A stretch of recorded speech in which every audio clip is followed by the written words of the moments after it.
Hi folks, welcome back to Stacey Can. Today I am making chili pinto beans.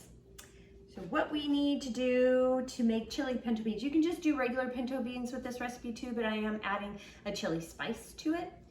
So the amount of beans that you need to fill up a canner is you need about 5 pounds of beans that would load 7 quarts, or 3.5 pounds are needed to load 9 pints for your canner.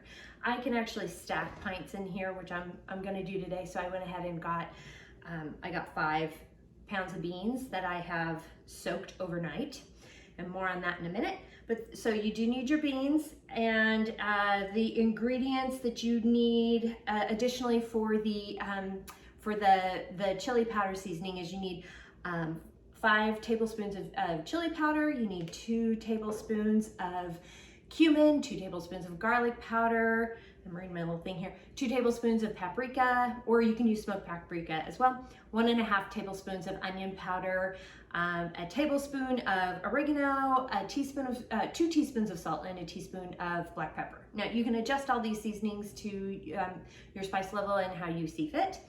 And also with all of that, I do have my jars are heating up here in the canner. I've got my rings and lids here. Got a new box for them because it's been hard to get lids these days. The tools, you need your funnel. I like to use a ruler to measure the amount of water. You need 2 to 3 inches of water in your pressure canner, so I always kind of use I like using a ruler, just makes my life easier. Headspace tool. I do have my lid lifter here, but we actually don't need it. I'm not heating the lids for that today. We need a chopstick because we're bubbling, jar lifter, and your ladle. Now the first thing you're gonna make sure you need to do is you can either fast soak your beans if you would like, by putting them in a pot, and you can Google how to do it, but you can put them in a pot and and bring them to a boil and let them set, I think, for an hour on simmer, I believe, to rehydrate them. I actually soaked mine overnight. You can Google that later. I'll put the instructions below. But I like to do mine overnight and then put them in a pot, cover them. I put the beans in a bowl about halfway full of the bowl amount of beans, and then double that with water. That seems to be a great ratio for me to rehydrate the beans overnight. And then I've also gone ahead and stuck them in my pot here, and we're gonna bring that to a boil. And for 30 minutes, once we do that, then we can start filling the jars and with the seasonings. So with that, I'm gonna go ahead and mix all this together and we shall get going. All right, I've got a rolling boil and I've set the timer for 30 minutes to get these heated up before we put them in the jars. I'm popping in here to talk about the next segment that you're gonna see, which is me sharing how much spice to put into each jar. These, I'm filming this after it's all said and done, and these are out of the pressure canner. The beans have a great consistency, etc., but they are very, very, very bland. I had a really hard time finding a solid recipe on how to pressure can chili beans and giving them the spice. There really wasn't one, but I do know that as far as as long as you're using the correct tested recipes on the time and how to process the beans, etc., you're going to be fine adjusting the spice. You can adjust spices on any of your soups and stews and broths, etc., to give it the flavor that works best for you and your family. So having said that, they desperately need salt. This mixture is a great mixture. It's really great for a stovetop as well, but when it comes to pressure canning, it doesn't have enough salt in it. I think for the whole batch, it was like about a teaspoon of salt. That's just not enough salt when you're pressure canning, in my opinion. I think the beans taste horribly bland and you really have to jack up the flavor outside of the can. So I normally, when I'm just doing straight pressure canning of beans, for a pint, I do 1/2 teaspoon of salt. So I would highly suggest doing a 1/2 teaspoon of salt into each jar. If you want to do it a little bit lighter than that, you can, just a little less than 1/2 teaspoon, that would be fine. And then I would be putting in a full tablespoon of the chili spice mixture. It just did not come out as strong afterwards. And that's the tough thing when you're pressure canning, because you can't really taste anything prior to going into the pressure canner, because all the vegetables and your legumes and beans and meats, etc., are undercooked, which is the intention, because 240 degrees in a pressure canner is going to get it well cooked. So you want to make sure everything's just basically kind of heated up and ready for the pressure canning process. But they are undercooked, so you can't really taste and get a good idea of what it's going to taste like until actually after it's done and in the jar. So feel free to mix and match and jack up your spices to however much you want for your little bit. But just know, this next video, I say a teaspoon, and that's not enough.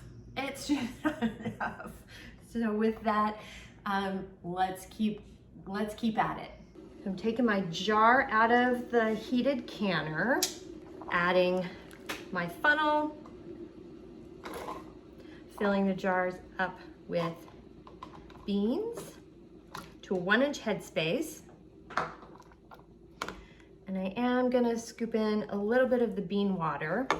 I've put in some of the bean water, but I also have some boiling water that I'm using as well, because there's not often enough bean water for me to use, so I improvise that.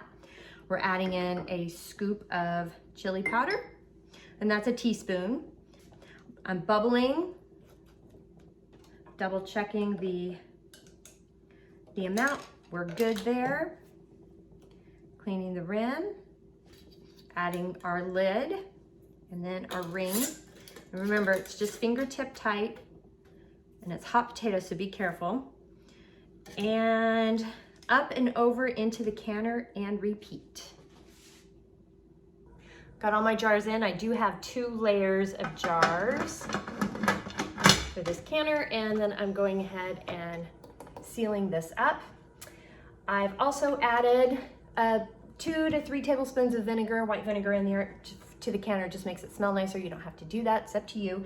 I've hit the heat up to high, and when we get a steady stream of steam coming out of the vent pipe, we're gonna go ahead and set the timer for 10 minutes to properly vent this. Got a steady stream of steam going here, and I'm using this so you can see it better.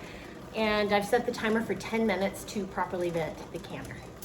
The 10-minute timer has gone off, so we're gonna go ahead and cover the vent with the weight here, and wait until the pressure canner dial gauge shows up to 11 pounds of pressure. If you have a weighted pressure canner, you would do 10 pounds of pressure. And this is for my, as far as timing goes and such, I'll have all the altitude information down below. So the dial gauge is up to 11 pounds of pressure, and I have set the timer for 1 hour and 15 minutes or 75 minutes for the pints. It's 90 minutes if you're doing quarts. If and this is all for my altitude, so that can change for you, which I have other altitudes listed below. It is a little bit over 11 pounds of pressure because I can never get it right on the mark. It's either a little over or a little below. So I shoot to go over a little over, because if you go below the recommended pounds of pressure, you have to get it back up to that level and start the timer all over again. So this is what we're doing. The timer has gone off, so I've cut the heat to the canner, and when the dial gauge goes down to 0, we'll let it set for another 5 minutes before taking the lid off and removing the jars. The dial gauge is at 0, and I let it rest for another couple minutes, 2 minutes. Now we're gonna open up the lid, just like so. Make sure to open it away from your face so you don't get a facial you don't want. The steam is hot. And we're gonna let it set. We're gonna let the jar set in here for another 10 minutes.